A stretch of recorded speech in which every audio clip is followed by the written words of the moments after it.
Hello, in this video I'll show you how to turn off laptop screen when using external monitors. So it's a very easy process. What you have to do is just simply press Window plus P on your keyboard and that will open the project panel. Now over here, as you can see, there are multiple options that you can use. By default, you will be able to see out of the four which one is currently enabled. In your case as well, if you're using a monitor screen and a laptop screen together, your default option that will already be chosen for you is going to be extended. Now, if you want to turn off your laptop screen, what you have to do is you have to choose the secondary screen over here as your primary screen, or the laptop screen will be at the top. So as you can see, currently it is written PC screen because I'm using this on a PC, and the secondary screen is going to be the secondary monitor that I have in order to turn off my main monitor or the main screen. All I'll do is just simply choose secondary screen only, and that will be the same case in laptop as well. All you have to do is choose the secondary screen, and the moment you will do that, the primary screen or the laptop screen will be automatically turned off,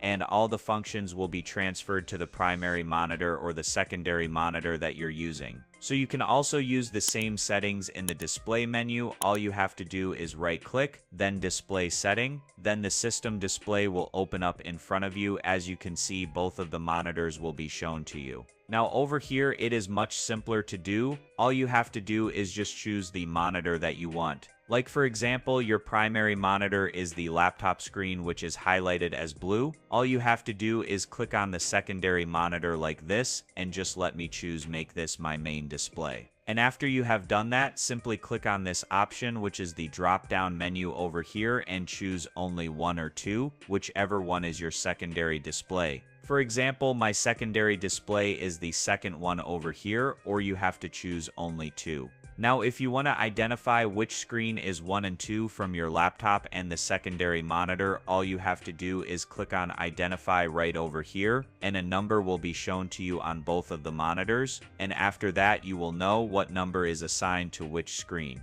And just simply choose that screen, make the screen the primary display, or simply choose number 1 or number 2 depending on which screen you want. So that's it, and if this video was helpful, please consider subscribing and liking the video.